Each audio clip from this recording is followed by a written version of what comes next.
যে আমরা উমো পড়ি, আসলে এটা উমো না, এটা ও। অন্তস্থ জ, বয়ে বিন্দু র। আসসালামু আলাইকুম রহমতুল্লাহি ওবরাকাতু। প্রিয় ভিউয়ার্স, আমি আপনাদের জন্য আজকে একটি ভেরি ইন্টারেস্টিং ভিডিও নিয়ে এসেছি। সেই ভিডিওটি হচ্ছে স্বরবর্ণ এবং ব্যঞ্জনবর্ণের সঠিক উচ্চারণ। কারণ আমরা অনেকের ক্ষেত্রেই দেখে থাকি যে এই স্বরবর্ণ এবং ব্যঞ্জনবর্ণগুলোকে ভুলভালভাবে উচ্চারণ করে থাকেন। তাই আপনাদের জন্যই এই অধমের ক্ষুদ্র প্রয়াস। তো চলুন কথা না বাড়িয়ে আমরা ভিডিওর মূল পর্বে চলে যাই। প্রথমেই দেখুন স্বরবর্ণ। অ, আ, হ্রস্ব ই, দীর্ঘ ই, হ্রস্ব উ, দীর্ঘ উ, রি, এ, ওই, অ, ঔ। ব্যঞ্জন বর্ণ। ক, খ, গ, ঘ। অনেকেই আমরা এই খকে খ পড়ি, এটা আসলে ভুল, এটা খ হবে, খ। আর এটাকে আমরা অনেকেই গহ পড়ি, মূলত গহ হবে না, ঘ।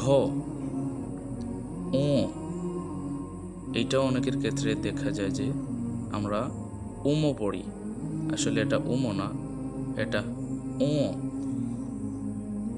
চ, ছ, বর্গীয় জ। অনেকেই আমরা বর্গার জ পড়ি বা আরও অনেক ভুল হয়, এটার নাম হচ্ছে বর্গীয় জ। ঝ, ইয়, এটা হচ্ছে ইয়, এটাকে আমরা অনেকেই পড়ি নিয়, আসলে এটা মূলত হচ্ছে ইয়।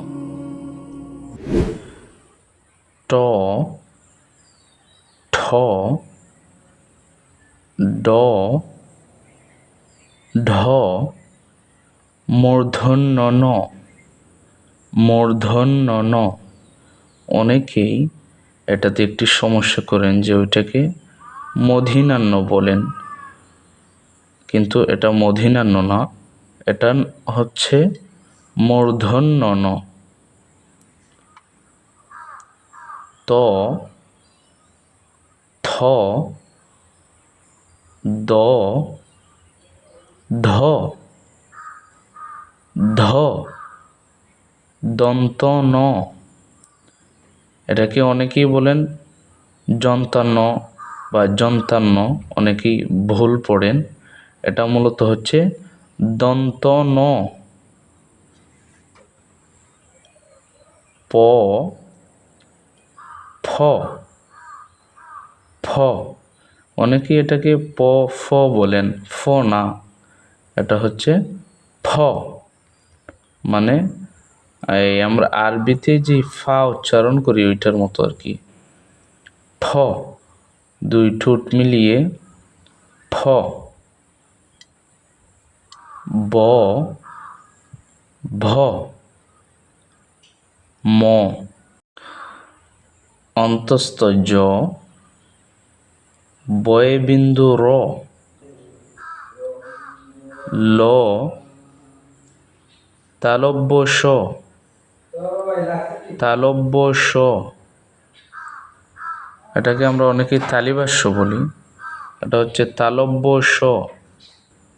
মূর্ধন্য স, মূর্ধন্য স। আমরা অনেকেই এটাকে মদিনাস্য বলে থাকি, আসলে এটা হচ্ছে মূর্ধন্য স। দন্ত স, দন্ত স। আমরা অনেকেই এটাকে যন্তাস্য বলি, আসলে এটা ভুল, মূল উচ্চারণ হচ্ছে দন্ত স, হ, হ,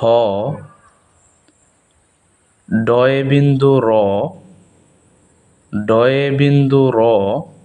এটাকে আমরা অনেকেই ভুল উচ্চারণ করি, ডাইসিন্ডার বা অন্য কিছু বলে থাকি, মূলত হচ্ছে এটার নাম ডয়ে বিন্দু র।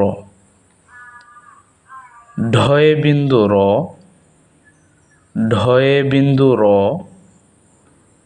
অন্তস্থ অ। আমরা অনেকেই এটাকে অন্ত্যস্ত অ বলি, মূলত হচ্ছে এটি অন্তস্থ অ, খণ্ড ত। দেখেন, আরেকটি বিষয় হচ্ছে এটাতেও আমরা অনেকেই ভুল করে থাকি।